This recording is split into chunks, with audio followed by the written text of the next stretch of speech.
ועכשיו לעניינים אסתטיים, כולנו רוצים חיוך של פרסומת למשחת שיניים, אז עם השיניים שקיימות לנו בפה זה כנראה אבוד, אבל אולי בכל זאת עוד יש לנו צ'אנס. כולם רוצים חיוך של משחת שיניים.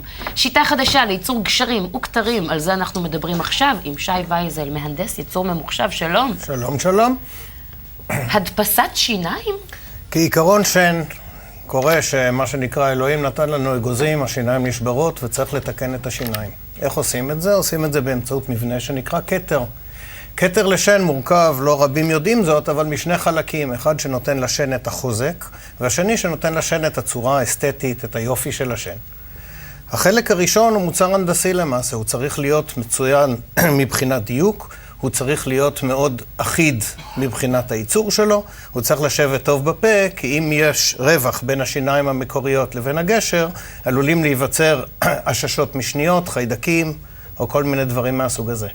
אז הטכנולוגיה החדשה שנקראת הדפסת שיניים בעצם אמורה להשיג יותר דיוק בהתאמה של הכתר לשן הקיים? מה שהיא נותנת זה בסופו של דבר דיוק מאוד גבוה ואחידות מאוד גבוהה. בניגוד לשן, לחרסינה, שזה החלק האסתטי, שבו טכנאי שיניים אומן יכול לבצע עבודה שהדבר האמיתי והשן, הכתר, יכולים להיות מאוד מאוד דומים.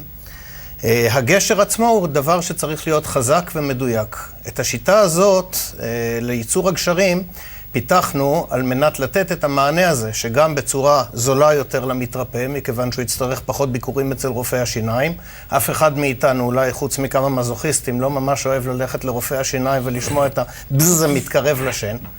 אנחנו מסוגלים לפתור את זה בשיטה החדישה של ייצור שיניים באמצעות הדפסה. מה היא חוסכת לי כזאת ששוכבת על מיטת הטיפולים? כעיקרון היא אמורה לתת לך מוצר טוב יותר, שיראה אסתטי יותר גם כעבור שנים, ובצורה מהירה יותר מאשר השיטה הישנה, שדרך אגב נמצאת בשוק כבר 100 שנה, מייצרים שיניים באמצעות יציקות. השיטה של הדפסה, שנקראת כתר דיגיטלי, אמורה לתת מוצר איכותי יותר. את אמורה לדעת בדיוק איזה מתכות שמו לך בפה, סך הכל זה דבר שהולך ללכת איתך לאורך שנים. אנחנו מסוגלים לספק מוצר שהוא מאושר FDA, תקנים אירופיים, כל תקני הבריאות המחמירים בעולם, והוא אמור להיות מהיר יותר. ממש מדובר בחותם, יש ממש תעודת אחריות כזאת על השיניים. יש תעודת אחריות, כתרים דיגיטליים ניתנים בדרך כלל עם תעודת אחריות ל7 שנים. כתר רגיל אין עליו אחריות?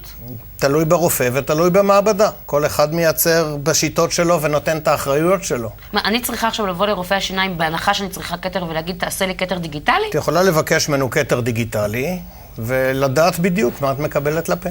להרגיש מלכה עד הסוף, לקבל כתר, אבל גם דיגיטלי, גם לא סתם. דיגיטלי.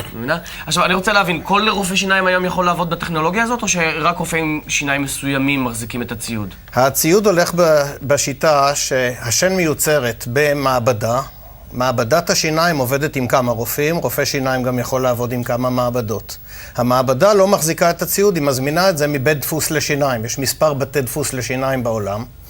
כשהמוצר מגיע חזרה למעבדה, ואז האומן שבמעבדה יכול בעבודת יד מדויקת לשים את ציפוי החרסינה ולשלוח את הכתר להרכבה בפה של המטופל. עכשיו, אם קורה לי משהו לכתר, אז בעצם אני לא צריכה להגיע לביקור, אני מתקשרת ומתקשרים למעבדה, נכון? בדרך כלל את תתקשרי לרופא השיניים שלך, אם כואב לך או יש איזושהי בעיה. במעבדה נשמרים כל הנתונים למשך שנים, כך שגם אם יש תקלה אחרי הרבה שנים, ניתן לייצר כתר זהה לחלוטין מחדש, כי קבצי המחשב מבלי ליצוק לך את זה עוד פעם. אני מנסה לחסוך ביקורים אצל רופא שיניים. אני איתך דרך אגב בעניין הזה. דנטופוביה, שנינו סובלים ממנה. כן. תודה רבה לך, שי.